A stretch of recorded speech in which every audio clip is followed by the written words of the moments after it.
Welcome back to the symposium this morning. My name is Roland Gillah. I am an EPIIC student, and last summer I had the opportunity to travel to Turkey to study civil relations, and I'm currently conducting research on alternative reconciliation in Lebanon and sectarian movements and youth movements in Bahrain. The title of this panel is Domestic Politics in the Gulf.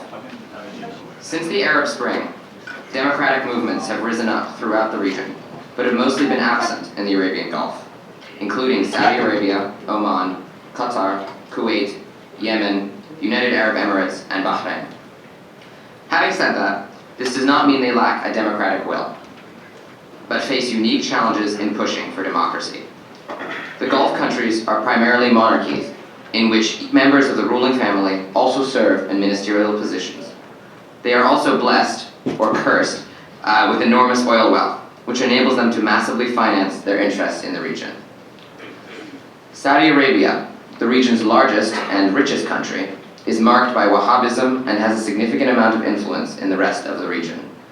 While we have a tendency to see the Gulf as a uniform group, there are significant parts of the population that vary according to tribe and religious practice.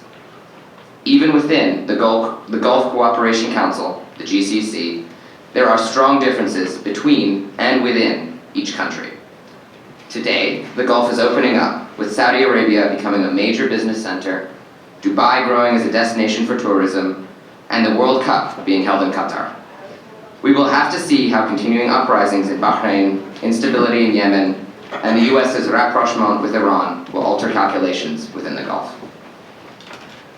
Each panelist has agreed to speak for 12 minutes. There will then be the opportunity to ask questions of each other, and then we will open it up to the audience.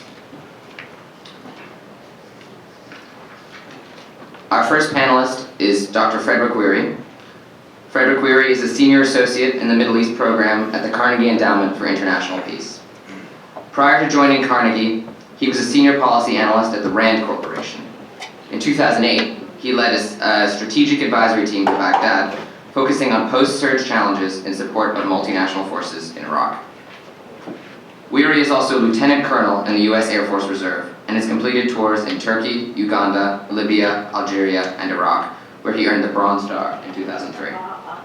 His articles have appeared in the New York Times, the Washington Post, Foreign Affairs, and the Atlantic. He routinely briefs U.S. and foreign government officials on Middle East affairs and has testified before the Senate Foreign Relations Committee. He is also the author of a new book exploring Sunni Shiite identity politics in Bahrain, Saudi Arabia, and the Gulf, entitled Sectarian Politics in the Gulf. Please welcome Mr. Frederic Wehrey.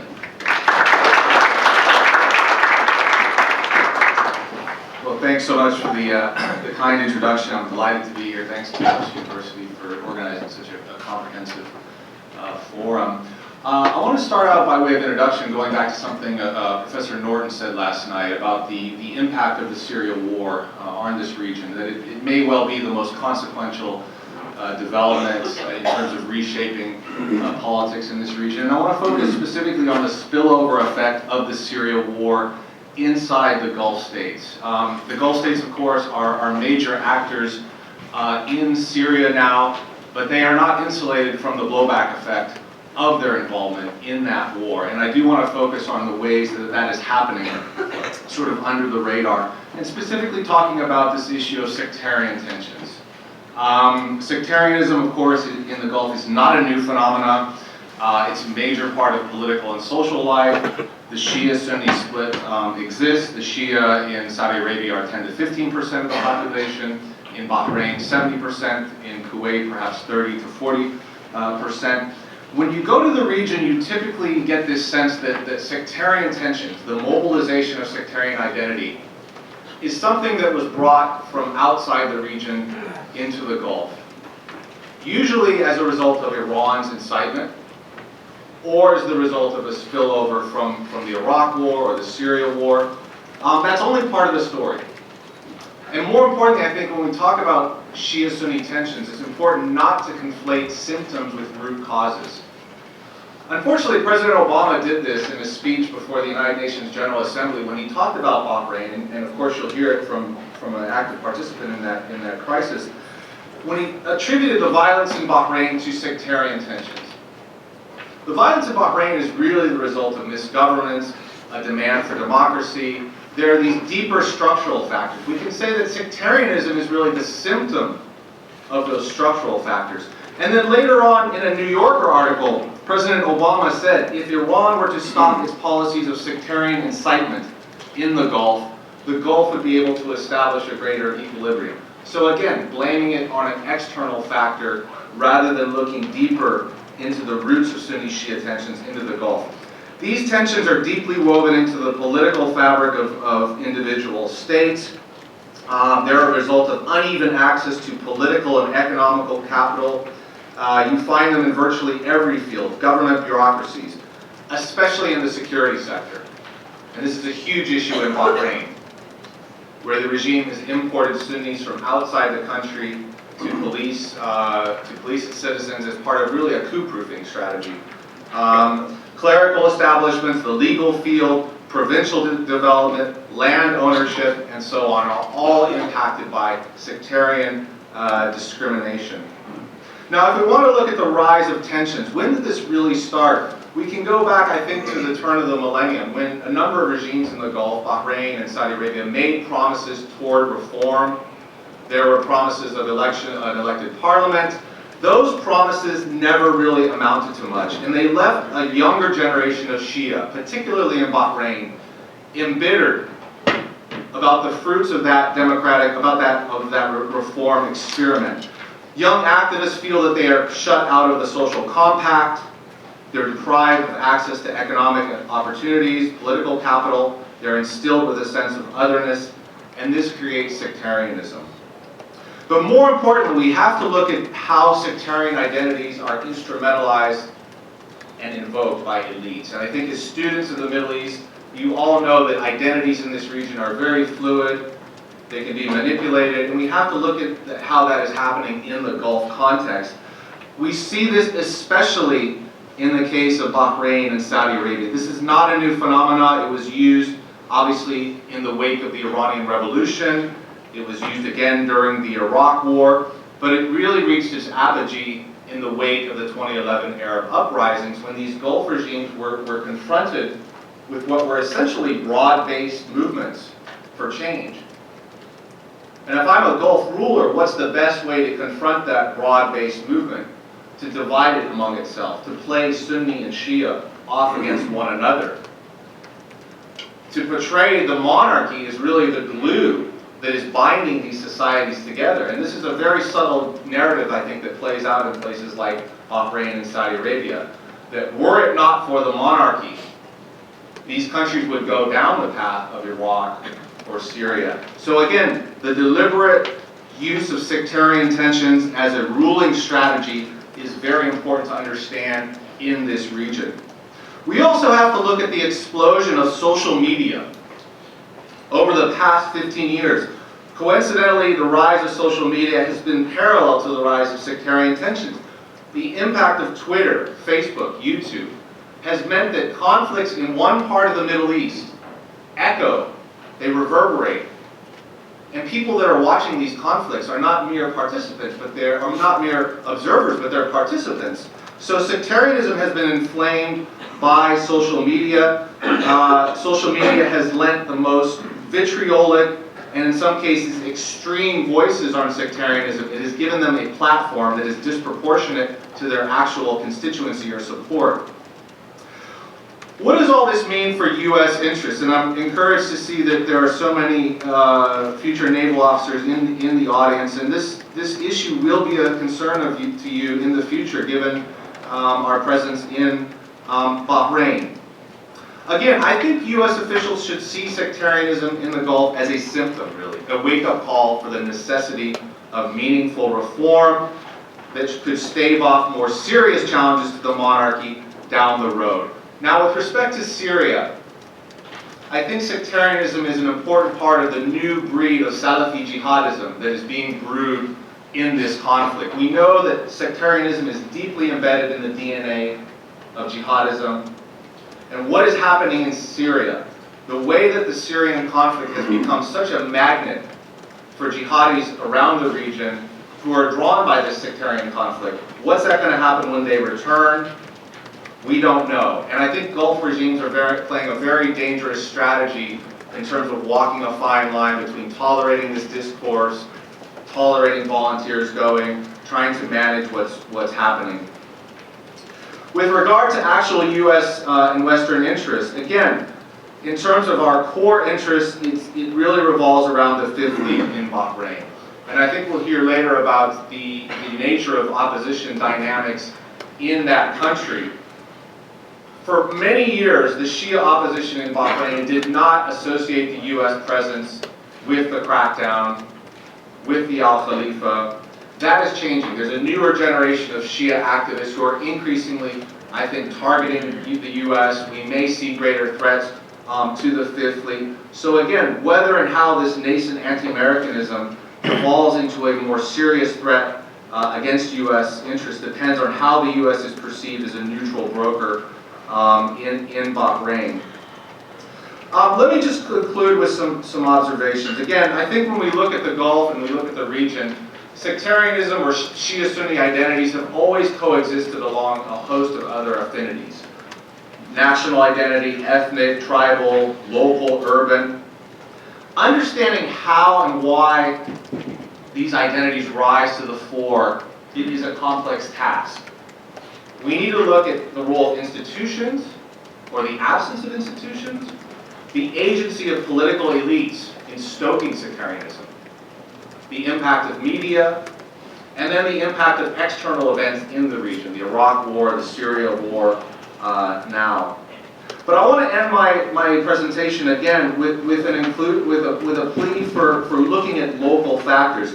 If there was somehow a Saudi-Iranian détente in the region, you would certainly have a lowering of sectarian tensions, of the temperature. But that would not eliminate these root causes of sectarianism that are deeply embedded in the structural and institutional factors in the Gulf.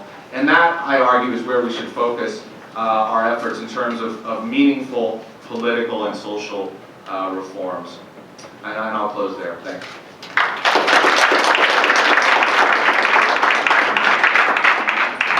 Thank you very much, Mr. Wehrey. Our next panelist is Ms. Abeer Allam. Abeer Allam is a correspondent for the Financial Times who writes on Saudi Arabia, the Gulf, and Egypt. She was based in Riyadh from 2008 to 2012. Former Gulf editor of the paper, Abeer has previously worked for the New York Times and the Bloomberg News. Please welcome Ms. Abeer Allam. Good morning. I'm going to talk today a little bit about the impact of the Arab Spring on Saudi Arabia, how the government reacted to it and how the people reacted to it. First, this was up until, of course, what happened in Bahrain. In a way, more Saudi, Sunnah and Shia were backing, the Saudi people were backing what's happening in Egypt and what's happening in Tunisia, and the government were, of course, against it. But through the social media, Twitter and Facebook, many Saudis suddenly found themselves watching other countries, ordinary people in other countries getting really empowered, and in a way they felt left behind. They felt they don't have the same power for change in their own countries, and that even compared to the Gulf countries, compared to Kuwait or Bahrain or, of course, Qatar, in a way Qatar has international reputation.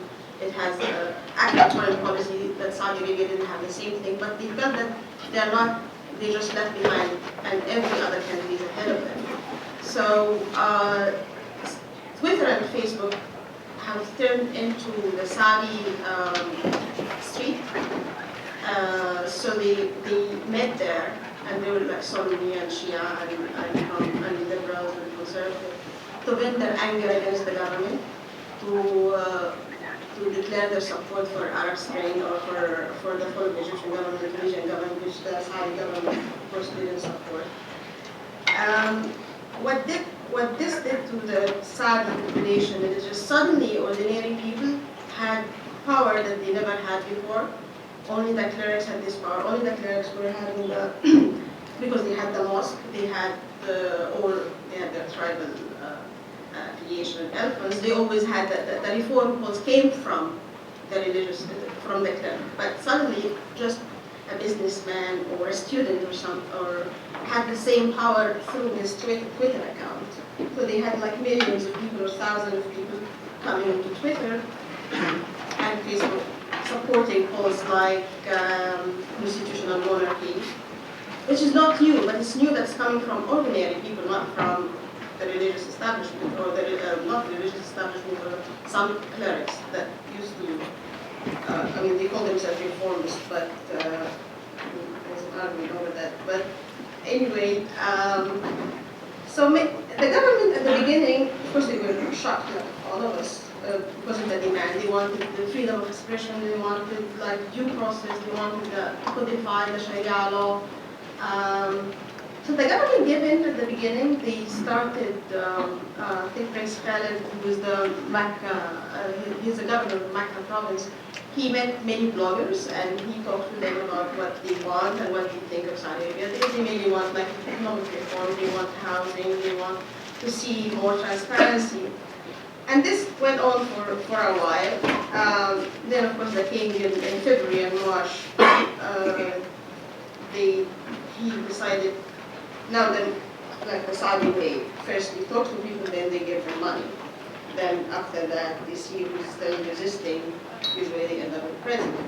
So the king decided to spend $130 billion in 2012 on infrastructure and education and creating jobs for Saudis. And also on the religious police, and on the interior ministry. Many people are not, I mean, many have to have like numbers, but Saudis wanted more rights. They were happy with the jobs and the land and the university, but they also wanted to have a say, because even the Shura Council is appointed by the king. So more voices were coming on Twitter and Facebook again, because there's no way you cannot just meet, or you cannot gather in the streets in Saudi Arabia or in the university and protest and ask for it. They get arrested immediately. There's no chance. So they tolerated them for some time. Then in 2013, I mean, they even responded to little things like land, lack of housing. For example, Saudi houses are very expensive. That's what they say. I think for other countries it's not expensive, but they expect the government, because it's a rich government, to provide subsidized housing and subsidized services. So they started complaining why we have all these empty plots of land in Riyadh and in other cities, and we don't have houses.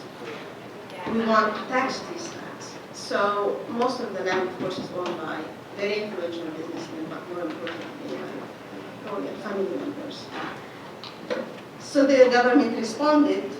The government also doesn't want to seem that it responds to the pressure of people. There's always this dilemma in Saudi Arabia. They want change to come from the people, but not really from the people, that the government or the royal family will have the last say, the last give people what they think they need. So they started thinking about like taxing the land.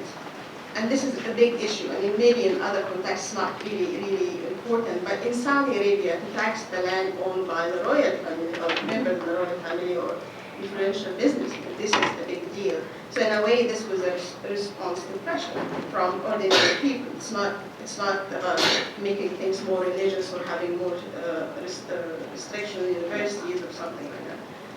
There was also like the driving campaign. Saudi Arabia likes so much that we write about the driving campaign, because they want their women to drive, unlike what everybody thinks, because it's such a problem to have every woman need to have a driver, and we pay so much money for the driver, or the maid in the house have to drive their women around.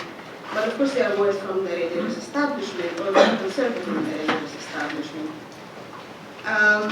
So one of the things that happened in 2011 and 2012, there were some women calling for driving campaigns. In last October, something was different. It was different also, because the government was really thrilled that, okay, it's coming from the people, so we're not imposing change. But suddenly, government, or some areas of the government, because there's no one center of power in Saudi Arabia, there are different people, of course. part. The government, maybe one day before the campaign, and they were approving the campaign, then they kept sending messages, indirect messages, that the religious police is not going to arrest women and they're allowing this thing to happen. They called all these women and said, you have to call off the campaign. And I think that the thing what really happened, what was different about this campaign, that they felt people would feel more empowered, though they want things to come from within or from within the society itself, but they were afraid that now more people are going to maybe ask for more. So they canceled this campaign. Some women, of course, drove, but in general, they just stopped it, and the government was very strict about it. And also they started arresting human rights activists that were tolerated somehow in 2012, 2013, and they sentenced one of them, or two of them, to 10 years in prison for just for asking for a constitutional monarchy, or for asking for simple stuff, like open trials, for example. Last week they sentenced another human rights activist to 3 months in prison, because he was asking for a constitutional monarchy, something he signed 4 years ago, and he was criticizing not the royal family, but some members in the royal family, of course. This is in a way new, because Saudi Arabia used to, since 2011, because of what happened in 2011, 9/11, they pretend that they are having this reform campaign, so they were like tolerating liberals or turning them against conservative. But now they are not tolerating anyone.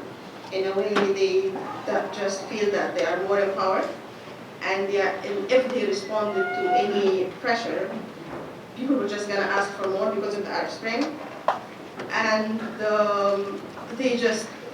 they don't, and because they have a lot of money, so they're spending a lot of money now on people, and they just feel that they don't have to do anything other than spending money, arresting everyone.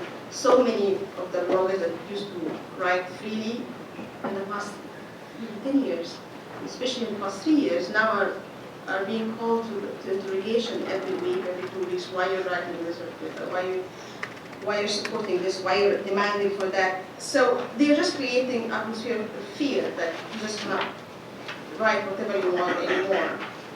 And at the same time, they're spending a lot of money on their people. One last thing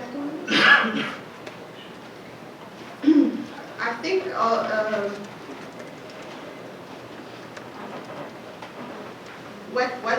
what is happening in Syria, of course it's about Iran, it's not about Syria, so it's about Iran most of the time.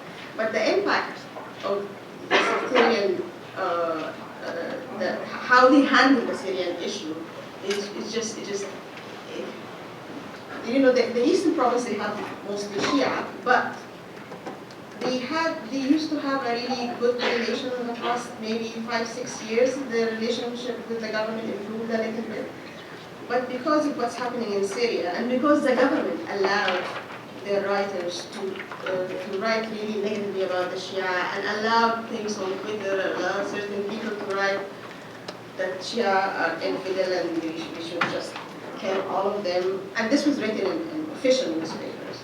So of course it has impact on the eastern province. Many people were really, really upset and afraid, just simply afraid that they're going to be arrested, they're going to be killed, and they tried to protest for the government, but the government, in a way, just like always ignore them.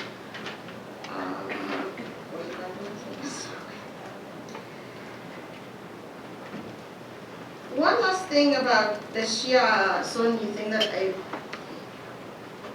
people always try to portray this as a sectarian issue, like in Saudi Arabia, the Sunni state, and Iran as a Shia state, and that's why they hate each other. This is not the issue. The issue is Saudi Arabia, they are using Sunni, Shia, I think, for their own benefit. But Saudi Arabia is worried because Iran, in a way, represents an alternative regime for the Saudi, Islamist regime. Saudi Arabia doesn't believe in theocracy. They believe that there should be a religious establishment that supports the royal family, and Iran is challenging that because the clerics are ruling in Iran, and this is the main issue, that Iran is representing an alternative to the Saudi way, to the Saudi regime. And the same thing with the Muslim Brotherhood in Egypt. They don't like any Islamist government anywhere else that could represent any alternative to the system of Saudi Arabia. So it's not sectarian. They are using the sectarian card just to cover up for what is really, what's the issue? The issue is about alternative regimes to the Saudi regime. They want the royal family, absolute monarchy, and the religious establishment to just. Thank you, Ms. Allam.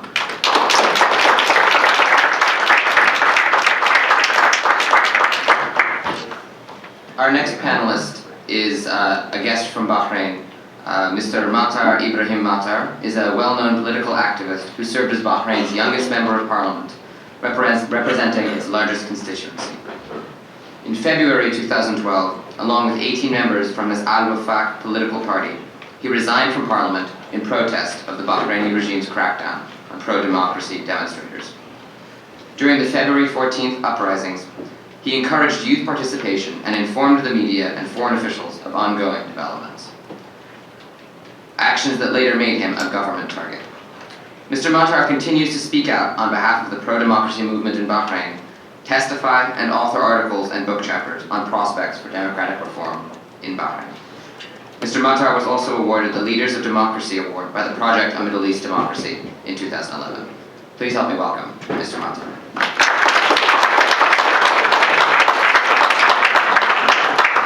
Yeah, I'm glad to participate with you here today. In fact, I'm going to represent a third argument that goes in the same line with my colleagues, that the issue in the Gulf is not really about sectarianism. To understand this, it's good to go back to see the background for the uprising in Bahrain. What was the motivators for it? I consider it an uprising for dignity, where you would see people who were not poor, who were not in a bad situation. They were living in a wealthy life, but they were participating with the middle class, with the poor class in this uprising. There were businessmen, doctors who were having a major part of the protest and the roundabout. It was easy for them just to keep the uprising for the poor people. That was the situation in the 90s. In the 90s there was an uprising in Bahrain, but there was no wide participation from all sectors as it was in the recent uprising. If we look to the region in the Gulf, we will have all the countries in the region have a major issues with good governance, with the rule of law, with democracy, with violation of human rights. But when it comes to Bahrain, I can say that it is going in different scale. The type of atrocities, the type of kleptocracy, the scale of corruption, comparing with all countries in the Gulf, is really going in different scale. And that was a major motivators for Bahrainis to participate in the uprising. It's good to understand the background of the structure of the regime in Bahrain. In Bahrain we have absolute monarchy, where we have the king, he appoints the prime minister.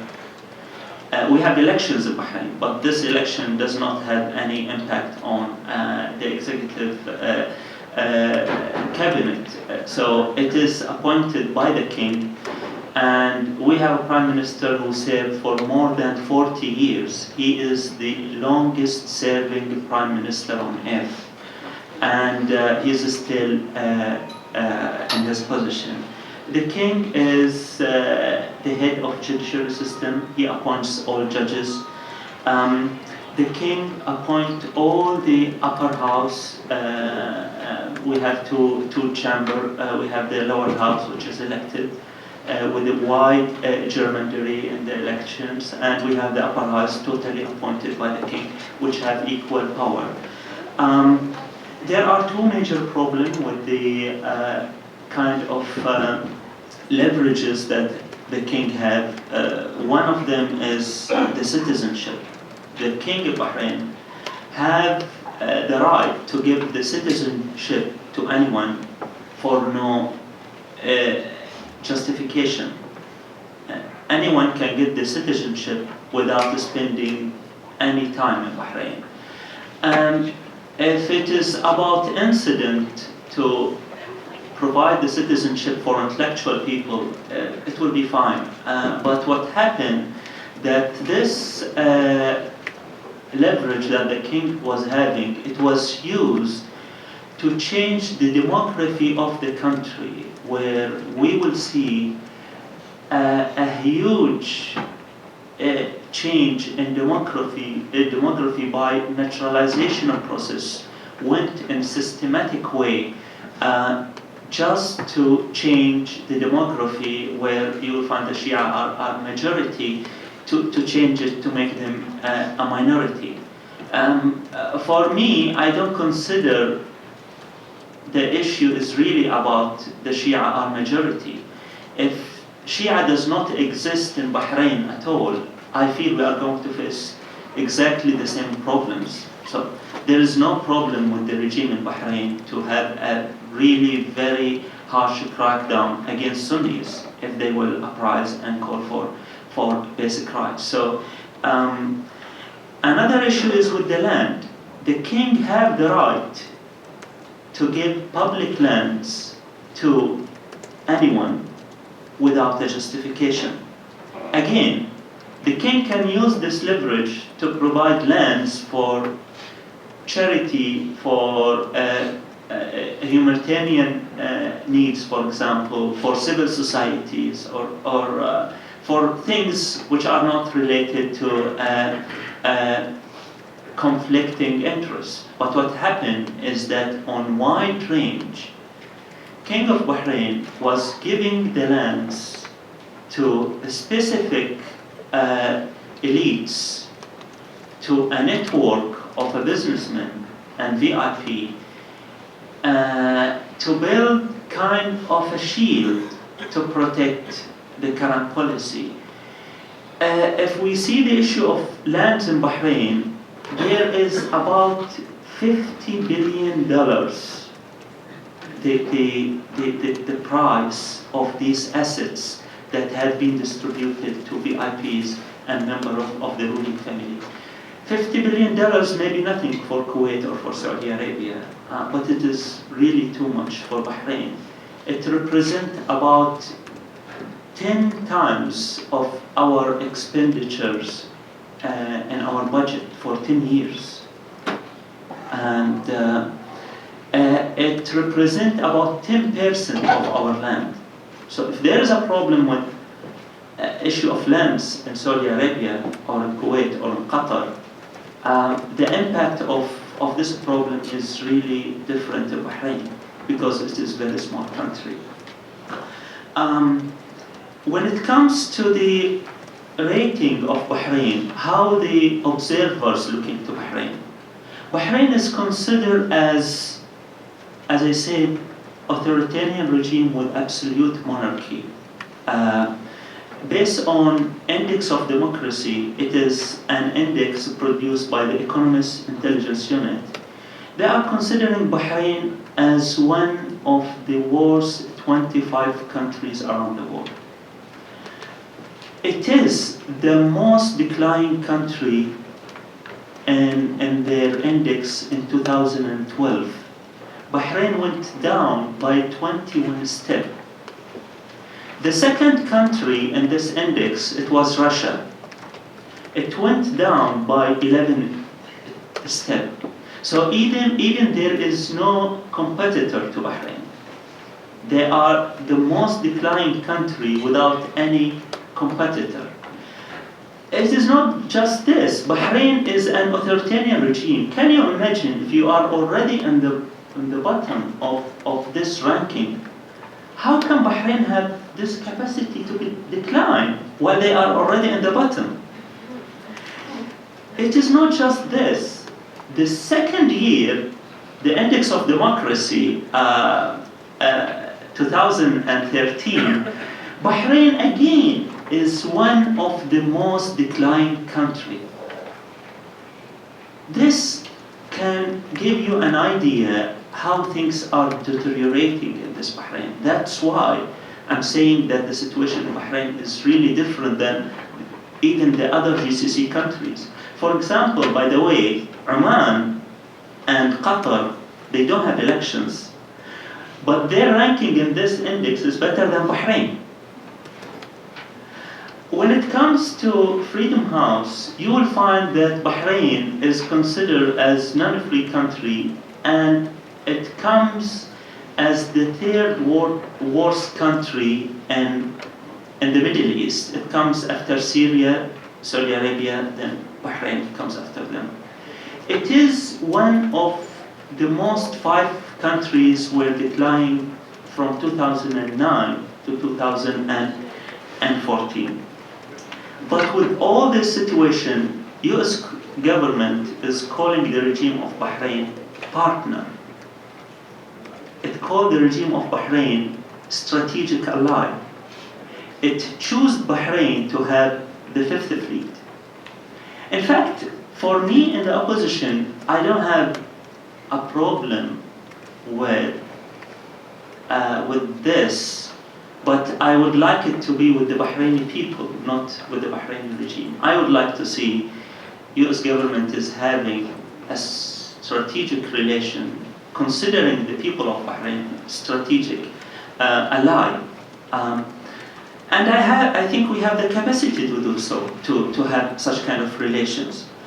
But the problem is that US government decided to choose Bahrain as strategic ally. It's sad to say this, but we had been chosen because we are a weak country. So US government decided to put the 5th fleet in Bahrain, not in Saudi Arabia, not in Qatar, because Bahrain have the weakest economy, have a regime which lack the popularity, have a divided community. Yes, I don't consider things in Bahrain sectarian, but we are not a perfect situation. We have a division between Sunni and Shia. My argument for US government is to think about the bright side of Bahrain, because instead of investing in our weakness, they can invest in our strength. We have a strength in Bahrain. Bahrain have a country where it can introduce all changes in the region. It can introduce the kind of gradual reform in the region. When the uprising started in Bahrain, Saudi Arabia doubled the salaries of their citizenship. In fact, this is not sustainable policy, because there is a huge expenditure in all GCC countries. But the solution is in Bahrain. In Bahrain, you can reduce expenses. In Bahrain, you can reduce the subsidiaries. In Bahrain, you can introduce the taxations. All these ideas are very important ideas for the stability of all the Gulf. It is an important idea for a sustainable situation in Saudi Arabia and all GCC countries. So I'm here just to encourage the American, again, to invest in our strength instead of investing in our weakness. And thank you.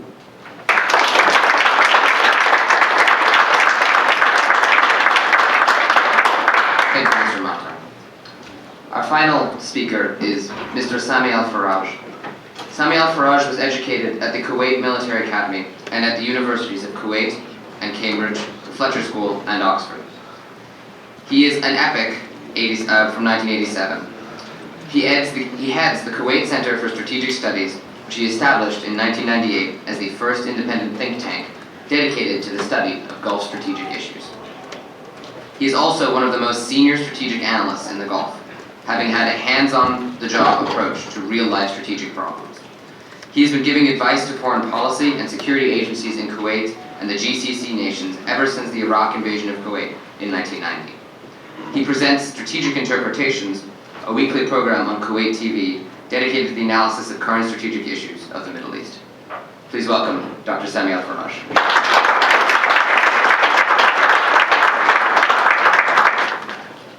Assalamu alaikum. Well, I think I may sound now like the counter-revolutionary.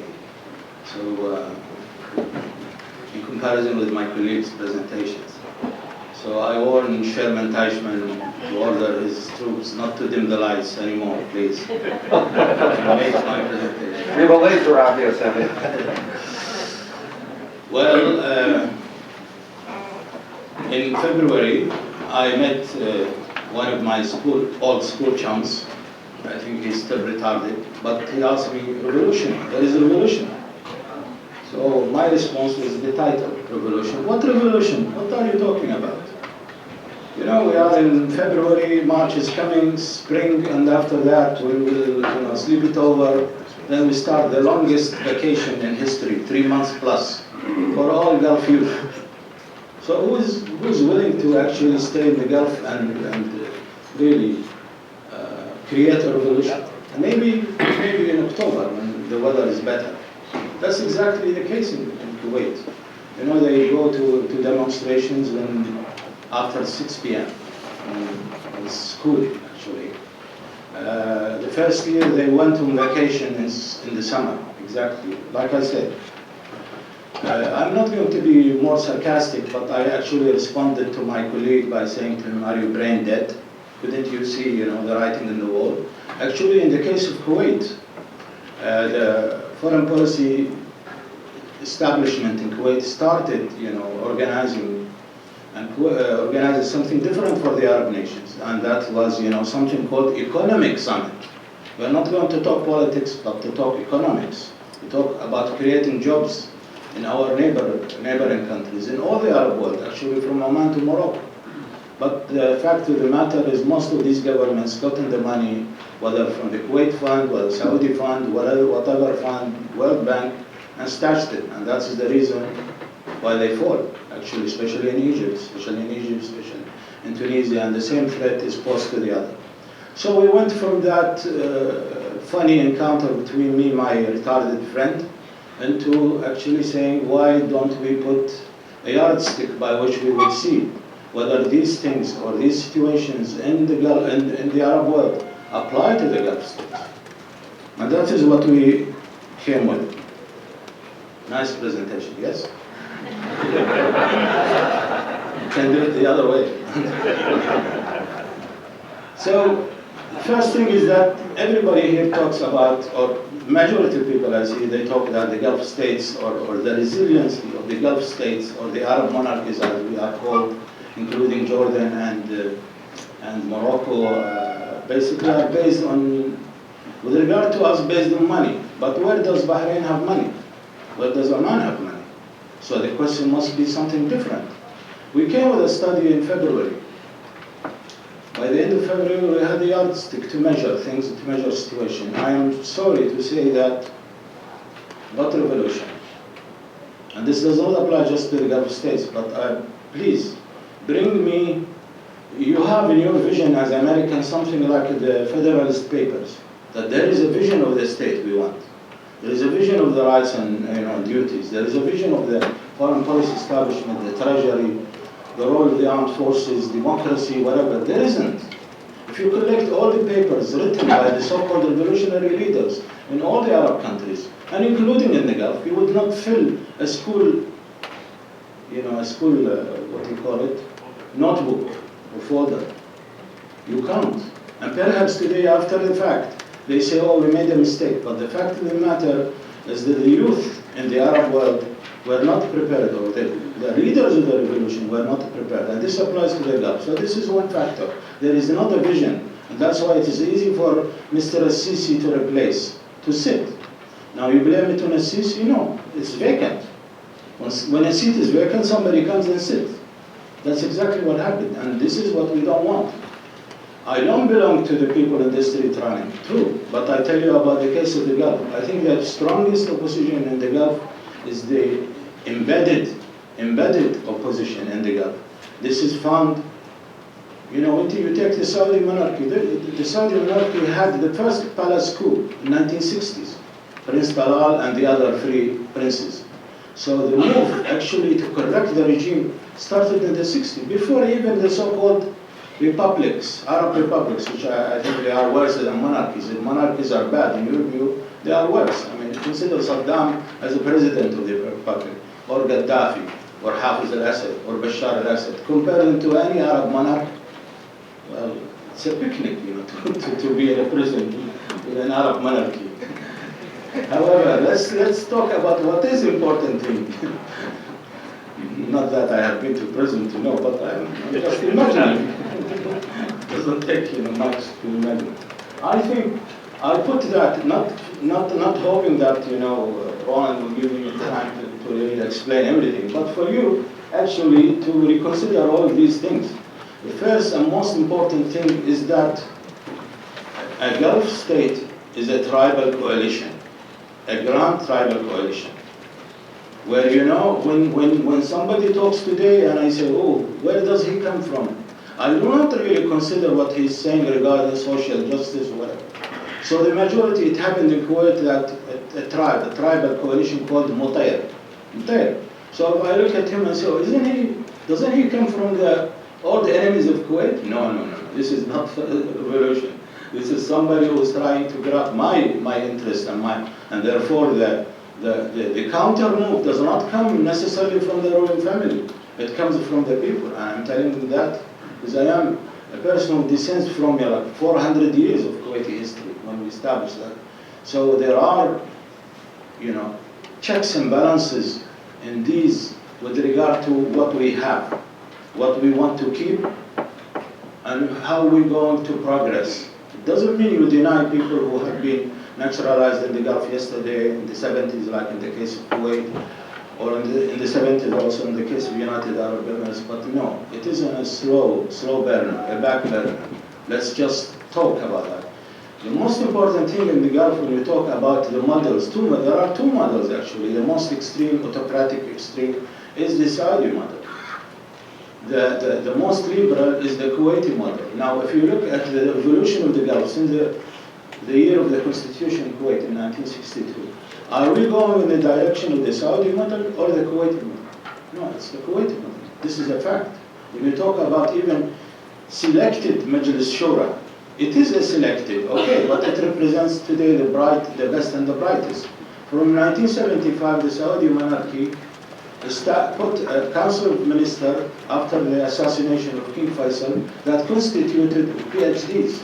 This never happened in any Arab republic. I'm not defending the Gulf state or the Arab monarchies, but I'm saying that with slow process, I'm not for revolution, I'm for reform, perhaps, because I'm educated in the UK, not the US, mainly in the UK.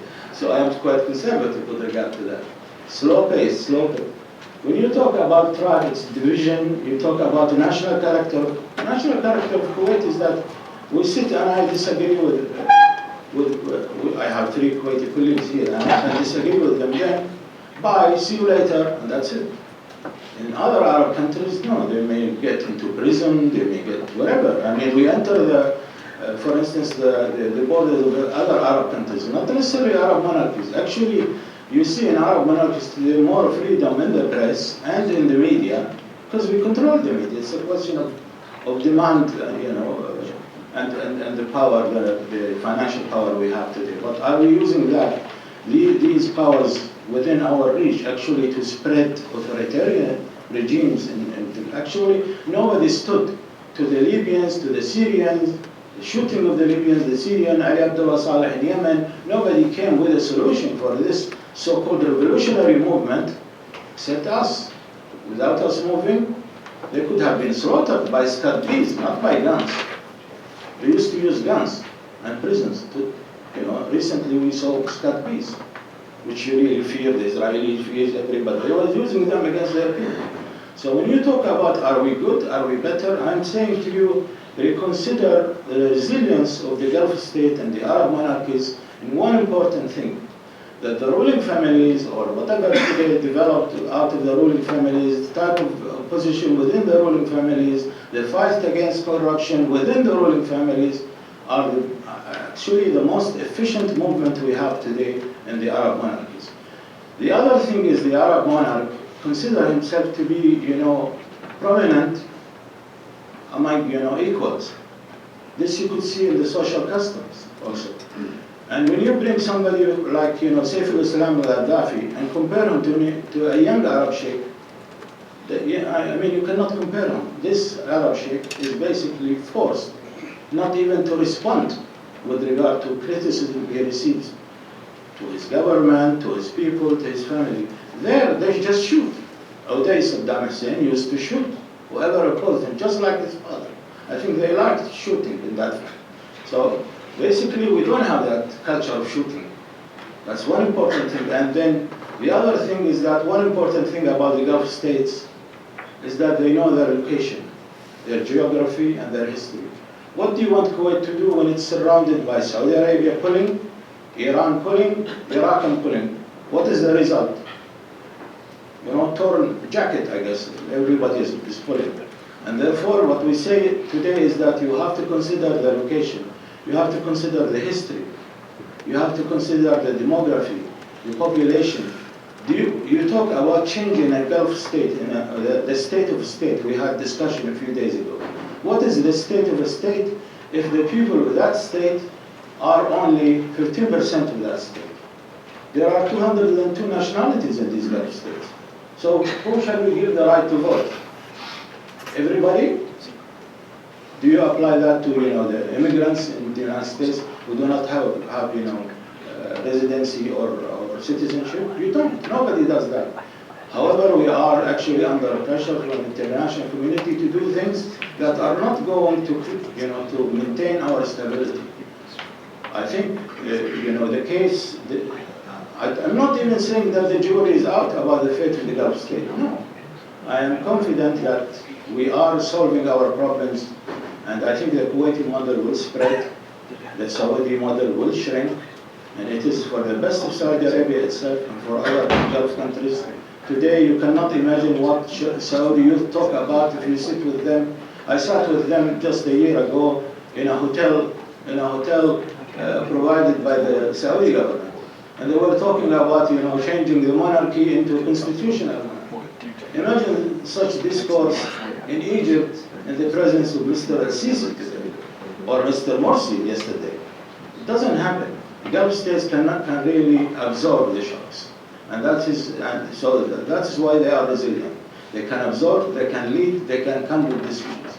With just one encounter between the Sultan of Oman and the youth in Sahara, as he was squatting with them on the ground, talking to them, he fired 3 ministers.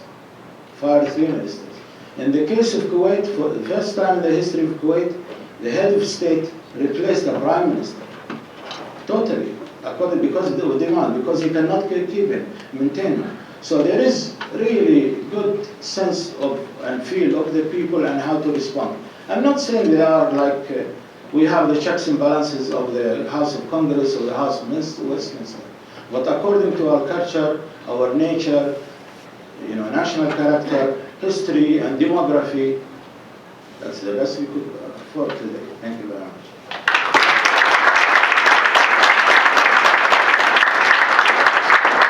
Thank you, Dr. Al-Faraj. We will now open up this panel to questions from the other panelists. So, if you want to ask a question. I just want to have a comment about the prisons and if it is a picnic or not. Because I was in a prison after 4 months since I was elected. I found myself in a prison. It was not a picnic at all. It was. I said, Gaddafi and how he was. By the way, yeah, sure. The atrocities in Bahrain are not comparable with what Saddam did. And it is not comparable what happening in Syria or what is happening even in Egypt these days. But it is really very tough situations. If you see the number of people who were killed in custody in Bahrain per capita, it is really very huge. And if you see the protesters who are dying, still until today, just yesterday there was a funeral for a prisoner who died in custody. Two are in critical situation. Two protesters in Bahrain currently are in critical situations. Elders are dying from tear gas. Babies are dying from tear gas in Bahrain. So it is really tough situations. We'll carry on, quick on. Bahrain and Kuwait. The fact of the matter is what we are talking about. That, let's talk about the intervention, the GCC intervention in Bahrain. There was actually, first of all, a political initiative taken by the foreign minister of the GCC, talking about dialogue. They emphasized dialogue. Second thing was there was an economic package. The third thing, the day the military intervention took place in Bahrain, mainly by the Saudi forces and others, the stock market of Bahrain went to zero. There were 16 MPs, they are so-called independent MPs, but they are all Shiite businessmen. And they voted, they asked the Emir to call to execute the common defense pact with the GCC. That's a fact. It is not in the interest of the Bahrainis that actually carry on with the street fights. I'm not for government crackdown at all. Totally, I'm against that. I'm against the use of force against civilians, against anybody, against even so-called enemies. I think the answer for all of this is development, but you cannot have development if you cannot have stability. That's the important thing. I said the other day that, for instance, the GCC never looked at what is happening in the Pearl Square in Bahrain as something to do with denying some segment of the Bahrain, especially the Shiites in Bahrain, their rights and social justice. The measure took place because they were counting the distance between the Pearl Square in Bahrain, which is 35 to 45 minutes from Ras Tanura, the biggest oil platform in the world. So imagine the impact on the market if the things spread across the causeway and into the Saudi, eastern province. The calculation with the GCC never were meant to deny the Bahrainis or to interfere in what is happening, except especially that we said dialogue and we earmarked money for creating jobs. Thank you. Any others from the panel? Okay. We're now going to open it up to questions from the audience. Please keep your questions to under a minute, in the form of a question, not a comment, and directed at a single panelist. We'll start with you.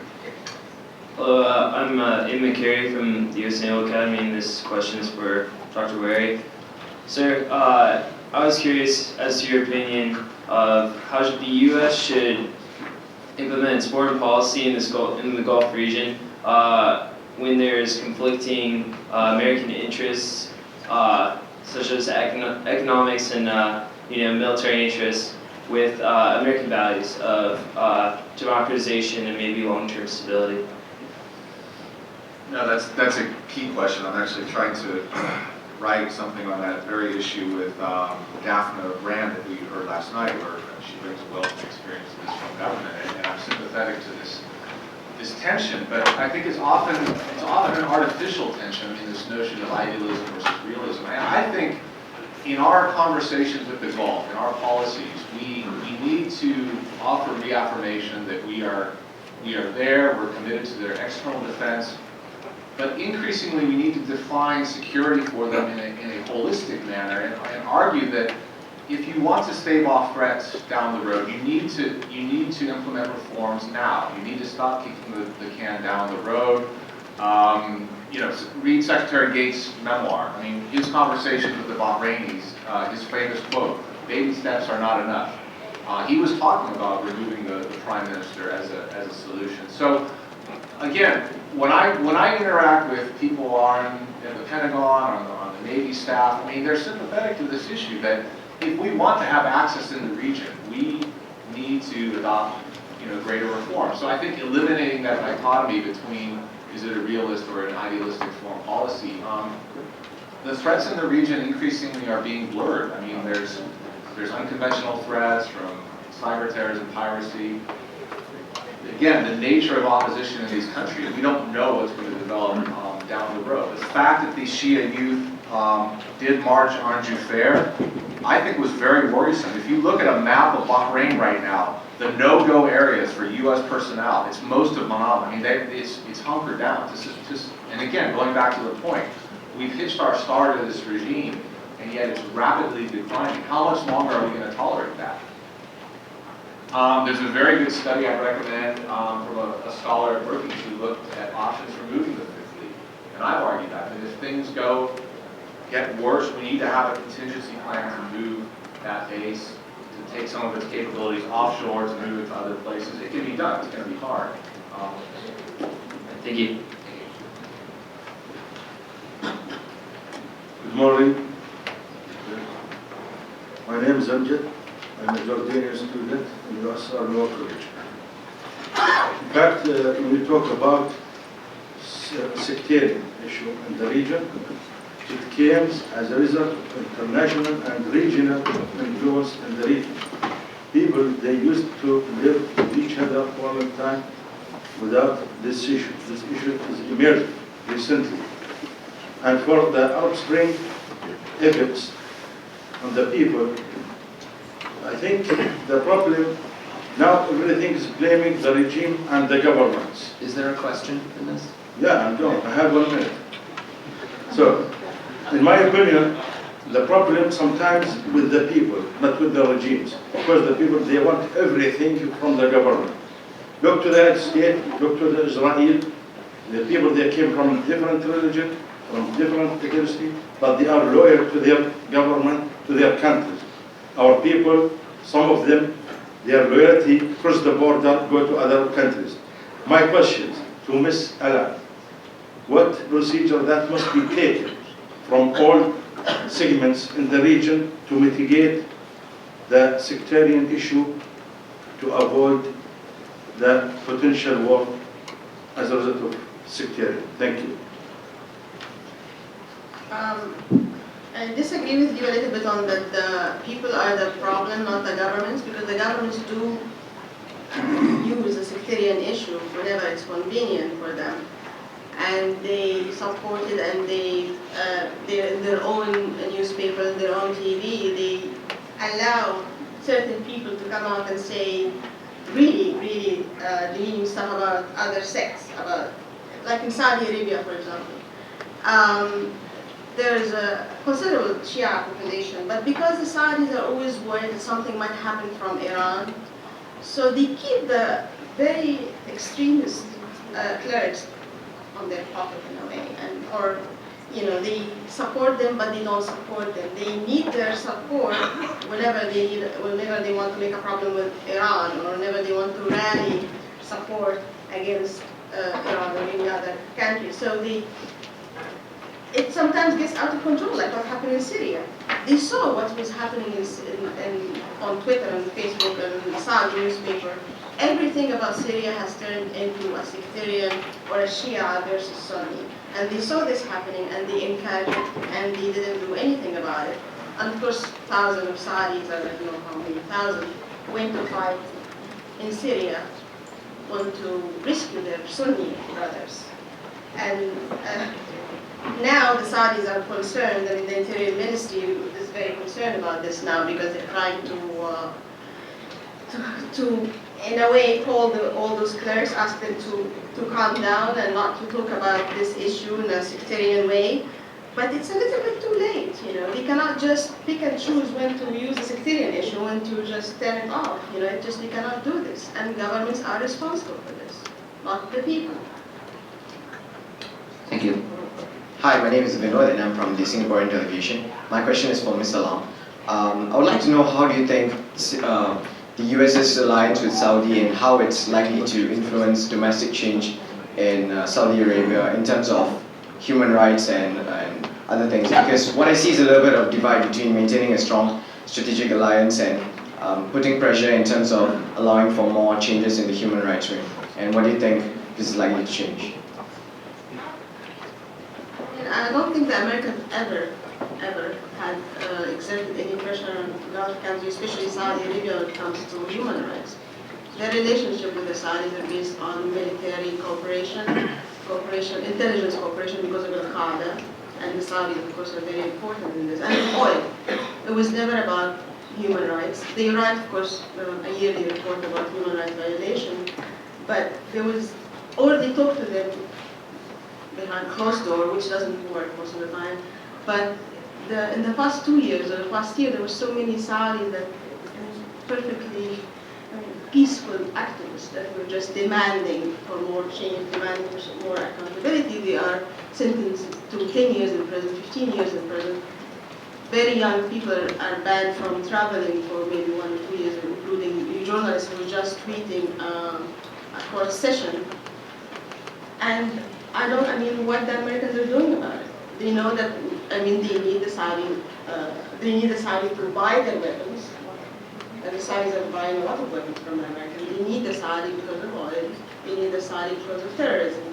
And I don't see any pressure in human rights. Sometimes, yeah, they will talk about it, but they will do this with maybe countries that depend on them more, like Egypt or other countries where they can just talk about human rights and issues because it's convenient. But in Saudi Arabia, I don't see any pressure from the Americans. And you think it's likely to continue this way? As long as they need the Saudi to buy their weapons and they need the Saudi oil and they need cooperation on terrorism and Al-Qaeda, yes. Thank you. Thank you.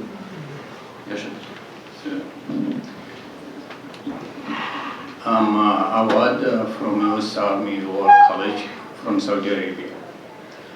My question is directed to Dr. Al-Faraj. First of all, thank you very much for your deep understanding and wise explanation for the situation in the region. The second question, how do you look to the people who are coming in the street and they said, we are looking for our rights? At the same time, they are raising the pictures and the strategic vision for a foreign country and leadership for that country, and they said we are looking for our rights. What is the best way, or the wise way, or the wisdom that the government or the security forces in that government can deal with these people? Can it consider them as a citizen or another proxy for another country? Thank you very much. I think, we are under extreme pressure because, first of all, I don't think that our view of what is happening is heard. For instance, let's take the issue of terrorism.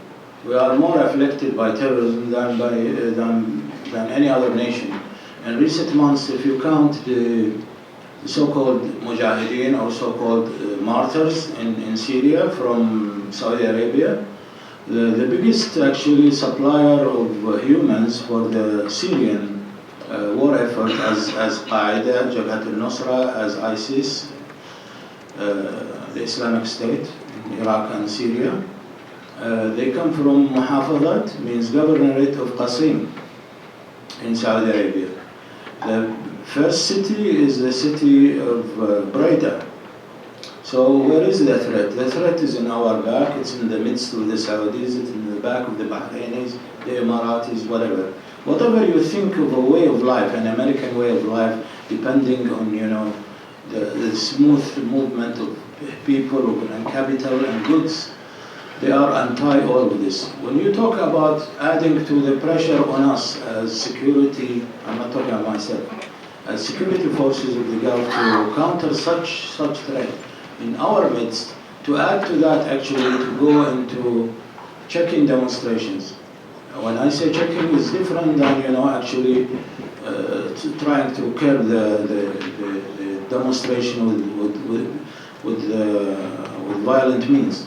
I am as a person anti-that, anti-such measures. I am as a person, I believe as a person that we ought to actually have the people to judge who is actually demonstrating for public good and who is demonstrating for a foreign agenda. But for the state to sit and decide that this guy is working for Iran, the other is working for whoever, then actually this is not the job of the security forces. Security forces ought to really allow the constitutional system of the state, no matter what it is, to actually function, not to go into exceptional measures.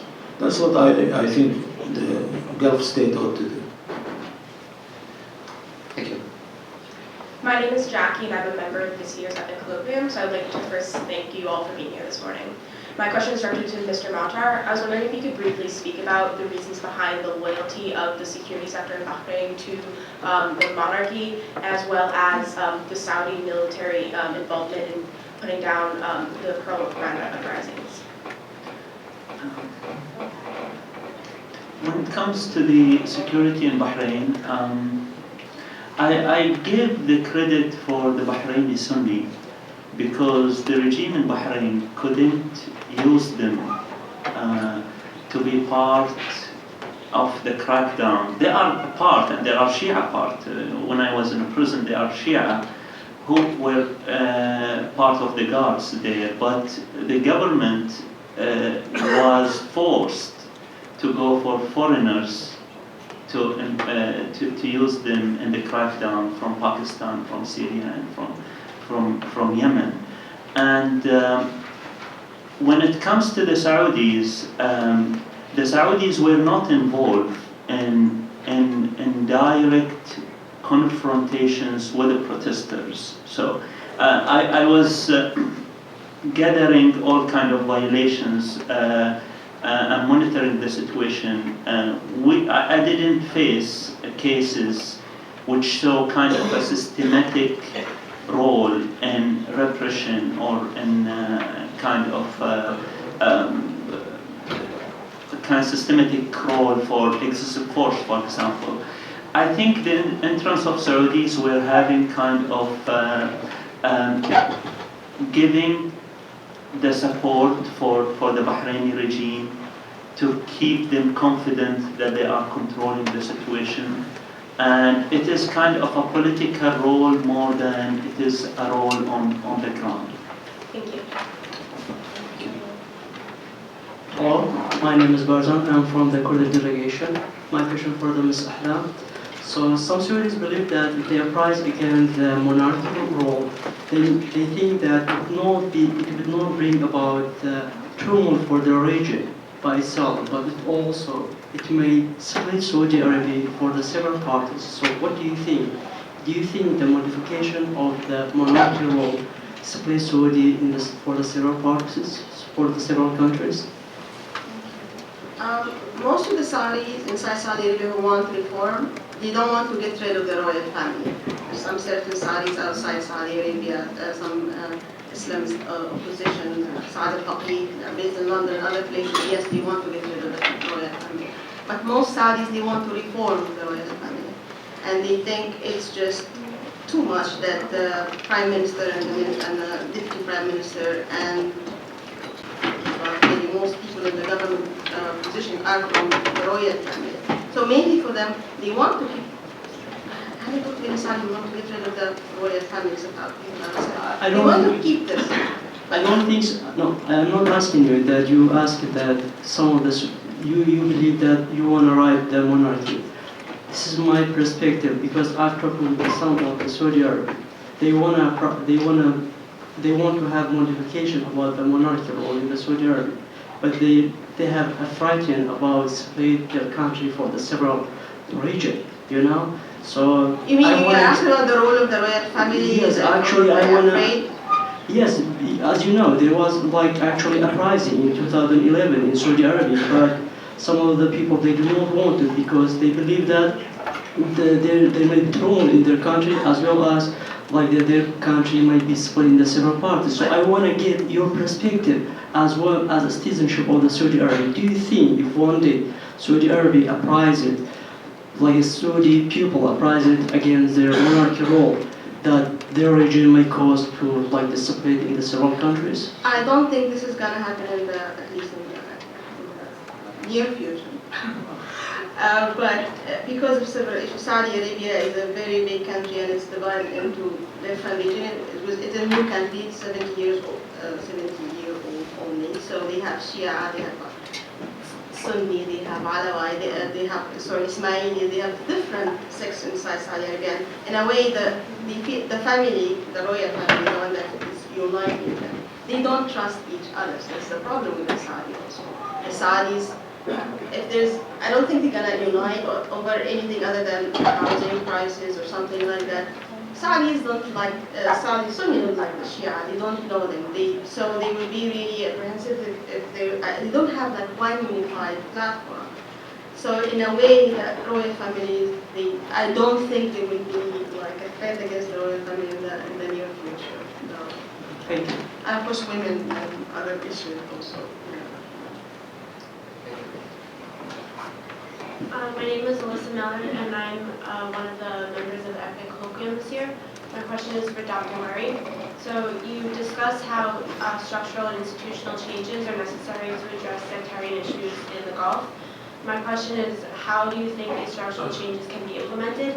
And given that such structural and institutional changes would be inherently threatening to these regimes, does this argument implicitly suggest regime change? Well, that's a great question. I mean, I think some of them are. For instance, I think in the case of Bahrain, the sort of elephant in the room is a parliament that can actually do what parliaments are supposed to do. I mean, I think the regime sees that as a slippery slope to regime change. I mean, but in other cases, I think there are gradual steps that they can do. I mean, integrating more people into the security sector can be done. In the case of the eastern province in Saudi Arabia, I was out there last year, and it's a question of allocation of municipal budgets. It's giving municipal councils the ability to allocate their own funds, infrastructural development in the east, schools. Part of the problem in the east is a lot of the policemen out there are drawn from other parts of the country, Sunnis, so the eastern Shia feel like they're not being governed by people with roots in the community. So these are gradual fixes. And just to echo what was said, I mean, these Shia protesters are not calling for sectarian privilege. I mean, yes, in some cases they are. I mean, they're calling for respect for their mosques and other things. But what they're calling for are shared by other reformists, and they're these incremental changes. I mean, the release of political prisoners, an independent judiciary. I mean, these are key fixes. And I think the most explosive issue that has the capability to unite people from different currents, whether hardline Salafis, liberals, or Shia, is the political prisoner issue. You're seeing massive incarceration right now in Saudi Arabia. Demonstrations are ongoing almost on a daily basis in very conservative parts of Saudi Arabia that historically were bastions of regime support. And so I think that's an area that I would look at. Thank you. Thank you. Hi, my name is Lee. I'm an EPIIC Colloquium member. My question is for Ms. Allam. Do you think the rise of the social media actually opens up a political dialogue between the royal family and the potential opposition? And do you think that the social media is actually a sustainable way of addressing public concern, or it actually diverts the public's attention from actually pushing the government to focus on these issues? I think, yes, because the government is monitoring Twitter and monitoring everyone. So in a way, they wanted to see what's happening, what people are thinking about through Twitter, because there's no other way except the traditional ways of waiting for hours in some royal council and just meeting with friends or something. But youth just don't have the time or the patience to go and wait for hours to meet with their friends or something and show what they want. And the government also, so in a way the government wants to see how people are thinking and respond, like when it's convenient, when it's an economic thing, so they respond, for example, for a campaign to cut the dairy prices. or for problems with land crisis. So they respond to these things. But when it becomes a little bit too much, people asking for rights, the government just doesn't respond anymore. They used to, at the beginning of the Arab Spring, they used to meet people and talk to them and stuff like that for a while. But now, no. I mean, even lawyers, now that they're criticizing the justice minister, there was, I mean, the judicial, there's a big problem about judicial reform, and this is really an important issue in Saudi Arabia because they don't have written law, so they're trying to codify the law, and this is going really slowly. And for the past 2 years, everyone was criticizing the justice minister, and it was okay. It was just not a problem. Many lawyers now are being interrogated because they criticize the minister, and this is new. So in a way, it looks like the problem with Saudi Arabia, there is no like one policy, there is no one center of power. There's several center of power. Some people are very conservative, some people are very less conservative. I wouldn't say liberal. Some people want more to give people more rights. Some in the royal family, I mean. So there is no one Saudi Arabia. Also, this is a thing, just different. So sometimes they will allow things to happen. And that's how they survived for the past 70 years. They will just allow things to happen and allow people to protest, listen to them, respond if they can. But if they ask too much, they simply listen. Thank you. Hello, I'm Patrick. I'm also a member of this year's EPIIC Colloquium, and my question is for Mr. Matar. Thank you, by the way, for what you do and your courage in your fight for the Bahraini people. My question is, with the sort of secularization, or the sectarianization by the regime, how has that made getting international support for reform harder, or if it has so? That's I don't think it is also an important factor which put a constraint on supporting reform in Bahrain, where you can see, for example, moderate elements inside the ruling family are not having a chance to deliver a progressive step toward reform. So it is not just about Shia. For example, the Crown Prince is struggling with a lot of projects to labor market reform, for better representation for the people, but I cannot see certain serious engagement from, for example, U.S. government with him. U.S. government is dealing currently with the most extreme element inside the ruling family. For example, the defense minister, who consider U.S. a major threat, and there is a hidden plan to kind of conspiracy that there's a hidden plan to just destabilize the region by training people like me to come to speak against the government. And on the second hand, you will see him having meetings with the top officials of the Fifth Fleet at the same time. So yeah, this is the issue. Thank you. This will be our last two questions. So if you could just both ask them, and then we'll have a final response. Okay, my name is Al-Sabah. I go to Northeastern University, and I'm a Bahraini. I know Mr. Matar's position on the Bahrain situation. So my question is for Dr. Faraj. You have been talking about reform, and in Bahrain, after Sheikh Isa passed away, there was a small step to have the parliament, and that eventually failed. So how can we expect reform when the government is not even willing to go steps? Yes, there are promises of reform, but there are not these small steps that the governments are willing to take. For example, in Kuwait, there's been the struggle to have the prime minister being elected, and that's been a long struggle. So I feel like the problem is not the people are not talking about reform, it's the government's not willing to take the steps. And if I could ask another question for Mr. Allam, sorry. You are a journalist, so you know about political education, and I feel like that's a big problem in the Middle East.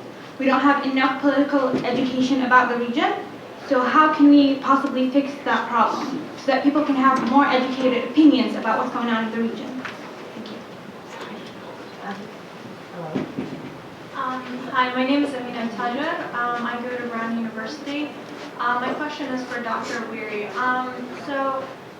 What do you think, or how do you think the increased use of violence from opposition parties, certain opposition parties and groups in Bahrain, can be used by either the government or actually international support to justify supporting the monarchy in their, reform, so-called reform, in the sense that the movement started off as a nonviolent, peaceful movement, but has been digressing in certain ways. So do you think that that shift can cause or is kind of hindering the process of reform in terms of international support to the monarchy?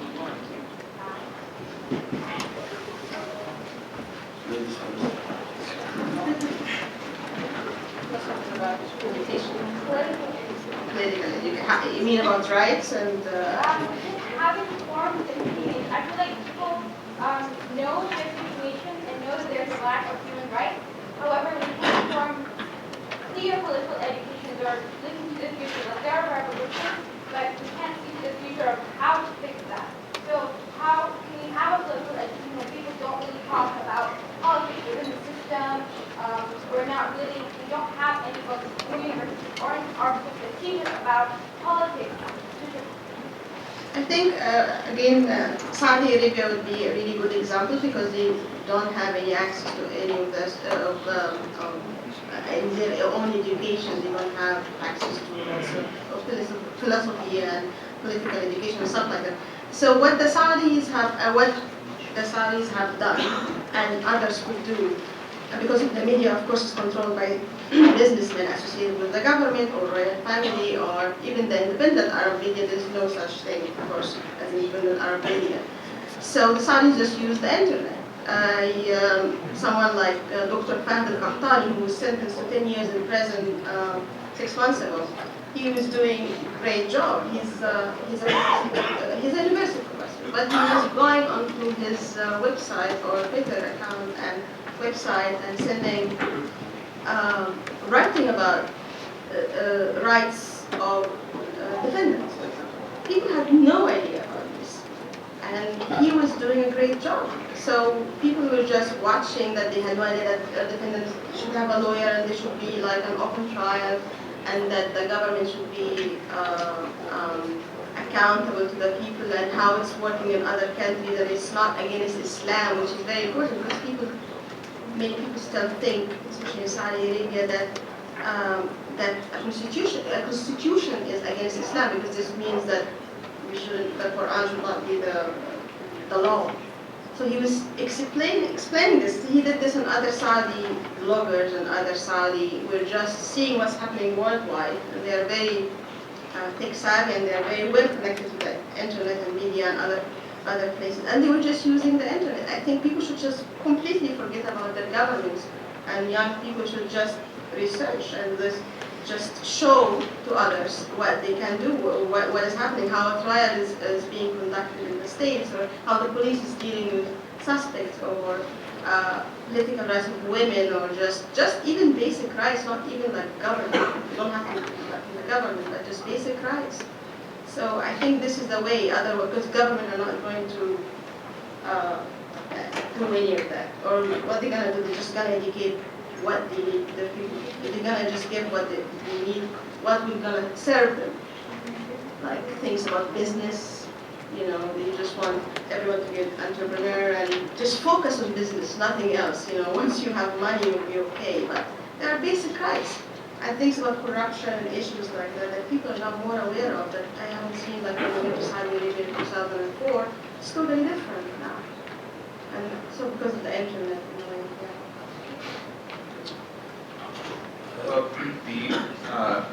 This violent trend that we're seeing in the opposition, the appearance of IEDs, attacks on policemen. I mean, in some sense, it's unfortunate. It's playing into the hands of these hardliners who have always argued for a security based approach. On the other hand, it can be a good thing if it's, and I think it is, spurring people in the defense establishment in the United States, in the Pentagon, at the Fifth Fleet, to tell the Bahrainis to address this through meaningful reforms, that you can't just sweep it under the rug. That eventually it's no longer just a question of human rights and reform, but force protection for U.S. assets there on the region. So I'm hearing that argument from the Defense Department. I'm hearing it from the embassy. I mean, I think it's this turn toward violence is increasing the regime's argument that this is being orchestrated by Iran. There's Hezbollah cells. It's sort of an extension of the Syria war. Nobody's fooled by that in the U.S. government and the people I talk to. That this is just a smokescreen that they're using to try to discredit these youth. But again, I think it's a rule of nature. If you deprive people of avenues of participation, you can expect greater radicalization. And it's perplexing to me that they seem to be going after interlocutors that are moderate. I mean, imprisoning Khalil Marzouk was a just mystifying move by them. I think with regard to Bahrain, what Bahrain is required actually to do is to look for the example it would like to follow. Out of these street demonstrations we had in Kuwait, and out of the calls, and out of the tweets, and out of the Facebook pages, and all, we have quite a professional, press corps. And if you amalgamate all of these, what have we gained out of that? We gained actually some constitutional principles now in Kuwait. For instance, for the first time, the highest court in the land says that it is the right of the head of state to decide whatever, like to dissolve the parliament. But it retains the right to look into the propriety of the decision. So there is something that developed out of that. There is also the principles. Now, all the principles that came out in the recent period, since the start of the so-called Arab Spring until now, are actually the courts decided to lead the land. And this requires that the head of state has got the vision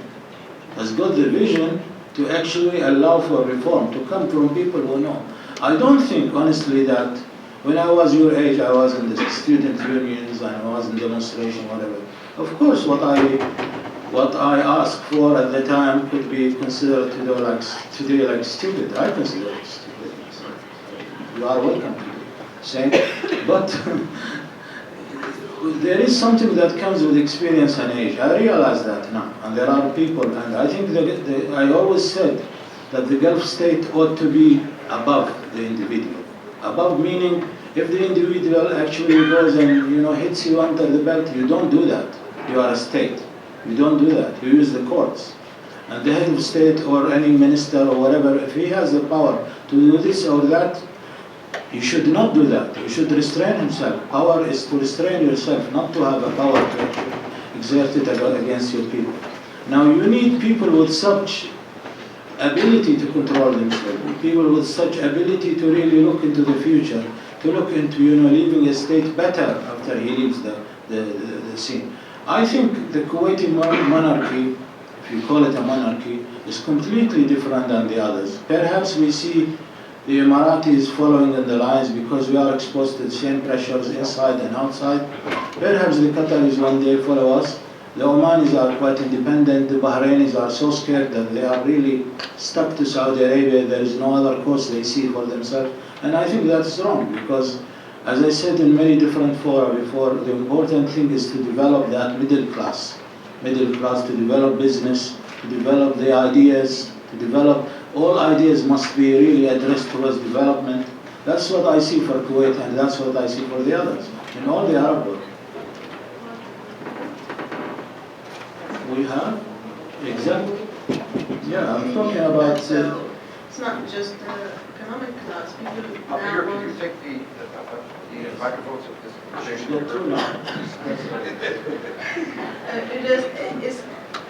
Gulf countries focus on economic development, which is very important, but people want more now. They want transparency. They want to see how their money is spent, even if they are middle class and even if they are upper middle class and they don't have any economic problem. So economy is not the most important thing. It's important and it can keep things going for a while, but people want more. They want to see their government responsible. I don't mean by development just economy. I don't. I just spoke about the rule of law and the head of the state. This has nothing to do with the economy. I talked to you about 3 developments, constitutional developments. If you don't have the proper, the legal framework for a government to act within the law, within the constitution. Now, if you look at the arguments in Kuwait, both parties talk about this article of the constitution or the other article of the constitution. Nobody talks outside the constitution, which is, if you compare what is happening in Kuwait to the other, in the whole Arab world, it's not like that. It's not like that at all. I'm not talking about, but Kuwait actually takes into consideration the pressures from the outside, 3 nations. It is in the middle. How can it tie those nations together except with economic development? If we talk about just development of our own society, then we are not going to win. We have to win the people in those nations as well. So we have to have 2 perspectives. Saudi Arabia is different than us, than the Emiratis, than the Sultanate. You know that. So if they talk about spending this on salaries or whatever, the Saudis want more.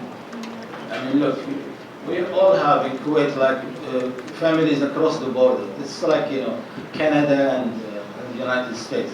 And we cross. When you go there, you visit your cousins, you keep shut. You don't talk about anything out of your business. You just talk about your business. You talk about the niceties. So we understand the difference between us and the Saudis. But in general, if you take 2 Saudis and they are here in Fletcher, here in this hall, if they don't know each other, they will not talk openly. Who created that in them? The king is not here. This is theirs. That's what I mean by the character of the society. We are outspoken, well known to be outspoken, even in national security, even in our midst, in ruling families. There has to be a set of behavior between the nation today. This is the 21st century. There's nothing called, you control Twitter, you control whatever. We don't. We should not. And that's how the state really rises above the individual. That's what is required. To treat the individual as equal. In the Gulf, when somebody greets you nose to nose, from a ruling family to you, means he considers you as equal. That's the idea, That's the difference between kissing or whatever in Arab states. In the Gulf states, it means he treats you as equal. Then you should ask him, why don't you give me this? Why did you do that? Why did you do the other? And this is something to do with the education. The education itself, as you mentioned, people cannot really today formulate an agenda for change. And you have really big dinosaurs in the parliament or whatever in the press. And when they talk about elected prime minister in Kuwait, we know who wants to be elected. He is not suitable today, honestly. He's not the people who are presenting themselves to be elected. There are things to do with the Kuwaiti society that are different than the Saudis and the Omanis, but the word amalgamate us in the so-called Arab monarchies. Thank you. Please have joined me in thanking all the panelists.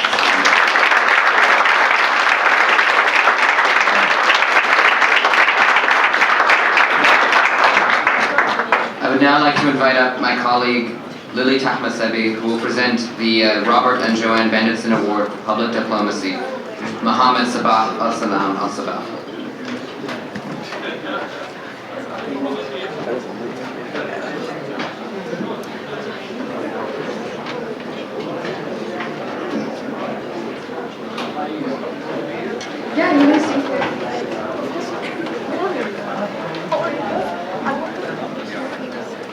Hello, ladies and gentlemen, friends and family, professors and distinguished guests alike.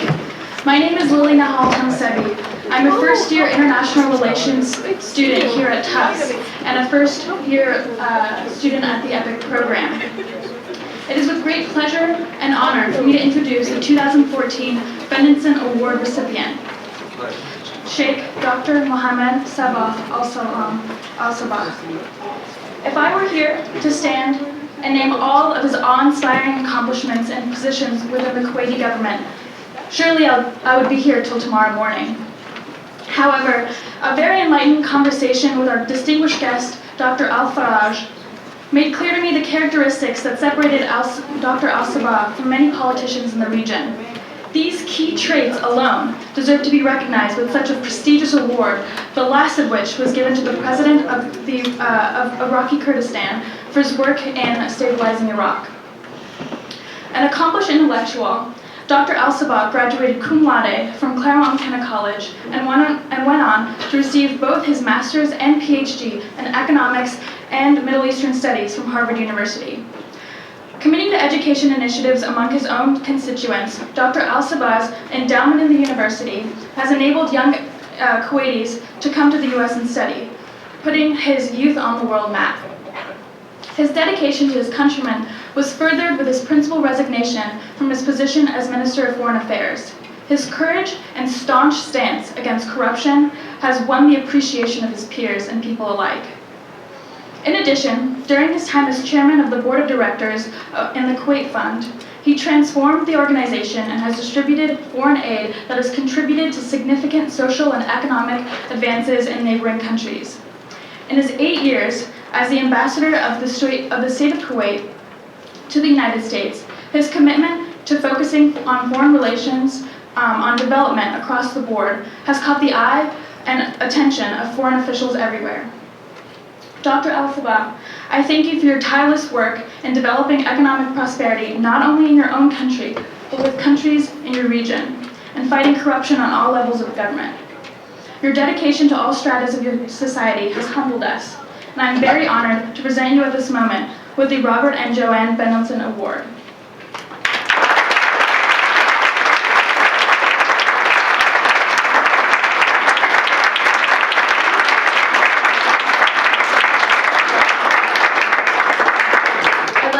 To recognize Mr. Bendetson himself.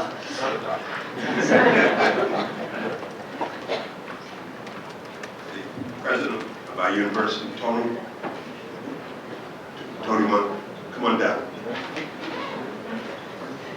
Our president flew in last night. Flew in 2 hours. 2 hours.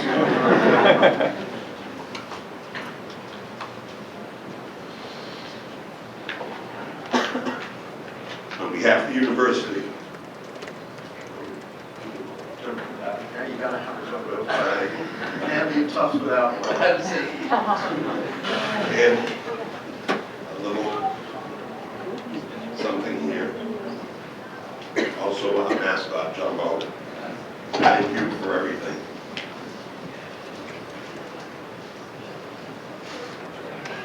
Making the journey. They'll always remember Tufts. You'll be a visitor.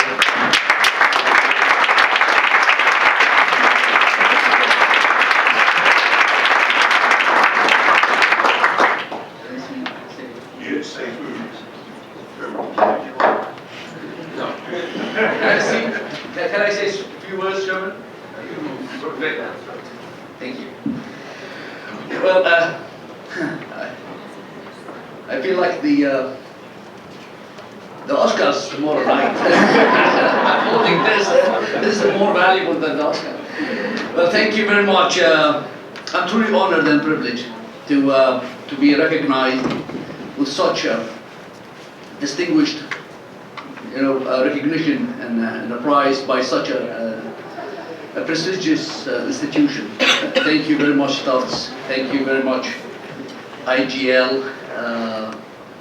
Thank you, Bobby and JoAnn and Mrs. Bendetson, for your generosity and your support for scholarship. And I can see how the IGL has really brought people from all walks of life, different parts, corners of the world, to interact and exchange for the betterment of humanity. But last but certainly not least, I would like to thank Sherman and his group, his crack groups, who I've heard about the legendary ability of Sherman to organize things. But last night, someone told me that Sherman has also arranged for the weather to keep everybody indoors, whether they like the lectures or not. So, Norman Hyden is coming on Sunday.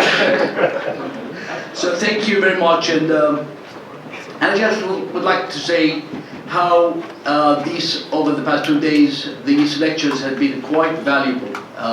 There are lots of information, some of them are true, and quite a bit of them are not true. But let me say that over the past few days I've been, and I guess that you have seen it in the papers, Pope Francesco was discussing the global issues about the moral degradation and the rise of materialism in the West, and he summed it up by saying that there is a crisis of faith in the church. A few days ago, the boss, the chairman of the IMF, Christine Lagarde, also was discussing the global economic crisis, and she said there's a crisis of trust in the financial institutions. Just recently we have seen the strong political disagreements between China and Japan over this stretch of islands, and just yesterday we have seen the Ukrainian crisis over the issue of the Crimea with the Russians, and there is now what they call it the crisis of sovereignty between countries. Well, this crisis of faith, or crisis of trust, or crisis of sovereignty is not really what describes the situation in the Middle East. We have seen today with such a distinguished group of individuals, they're describing the local element of the Arab Spring. And I can say with confidence, and I really liked what my countryman, Professor Faraj, described the Arab monarchies as the resilience, the ability to absorb shock. When we talk about Arab monarchies, we are not talking about only the GCC, the Gulf countries. Some would say that the Arab monarchies withstood this onslaught of the avalanche because of the presence or the ability of financial resources. But let's not forget that in the Arab monarchies we have Jordan and Morocco, which are extremely resource poor when it comes to financial resources. Yet they have been able to absorb the shock and modify and reform. The rest of the non-Arab world, we can see that there is the dynamics of the Arab Spring have taken a different path. So, in a nutshell, what we see, I think, in the Arab world when it comes to the Arab Spring, it's not a crisis of faith, it's not a crisis of trust, it's not a crisis of sovereignty. I think it's a crisis of legitimacy. In the Arab monarchies, there is no crisis of legitimacy, as we have seen from today's presenters. There's a movement of reformists within the Arab monarchies, but not revolutionaries in the sense of changing the regimes. With Bouazizi, this simple street vendor from Tunisia almost 3 years ago, when he was a simple man. He just wanted to sell his olive oil. His rice were violated, and what did he do? He set himself on fire. He was not a political icon or a social reformer. He was just a simple street vendor. By doing so, by setting himself on fire, he was not trying to deliver a great political statement or even an act of protestation. His action was simply an act of desperation. Bouazizi was transformed from a simple victim to a major political icon for millions of the Arab youth. He was the lightning rod and crying and a rallying cry for those who wants to fight against corruption, tyranny, and injustice. And this is, I think, where what we have seen, the results of the movements transpired. The avalanche of Bouazizi took place not only in Tunis, Egypt, Libya, Syria, Yemen, had taken a fundamentally different form from the political activities that took place in the GCC and in the Arab monarchies, GCC plus Jordan and Morocco. In that sense, I think that this conference comes at an excellent time, because we are at the 3 years after the Bouazizi, 3 years after the so-called Arab Spring. It is time really to think hard about this concept of legitimacy, whether the clergies would like us to believe that they have the legitimate right to lead a society because they derive their teachings from the Almighty. The military now also competing with the clergies, as those are the ones who have the legitimate right to lead the society because they are putting their lives on the line. And others, they have they call for legitimacy through ballot box, and this is the interplay of the three powers: the clergy, the military, and the ballot box that would shape our region in the future.